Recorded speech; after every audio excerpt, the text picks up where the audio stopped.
جس دن ہر شخص اپنی کی ہوئی نیکی کو موجود پا لے گا اور اپنی برائی کو بھی دیکھ لے گا تو آرزو کرے گا کہ اے کاش اس میں اور اس برائی میں دور کی مسافت ہو جاتی.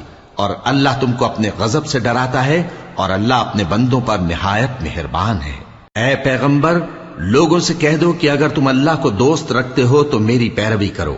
اللہ بھی تمہیں دوست رکھے گا اور تمہارے گناہ معاف کر دے گا اور اللہ بخشنے والا ہے، مہربان ہے. کہہ دو کہ اللہ اور اس کے رسول کا حکم مانو. پس اگر وہ نہ مانے تو اللہ بھی کافروں کو دوست نہیں رکھتا. اللہ نے آدم اور نوح اور خاندان ابراہیم اور خاندان عمران کو تمام جہان کے لوگوں میں سے منتخب فرمایا تھا. ان میں سے بعض کی اولاد تھے اور اللہ سننے والا ہے، جاننے والا ہے. وہ وقت یاد کرنے کے لائق ہے جب عمران کی بیوی نے کہا کہ اے پروردگار، جو بچہ میرے پیٹ میں ہے میں اس کو تیری نذر کرتی ہوں، اسے دنیا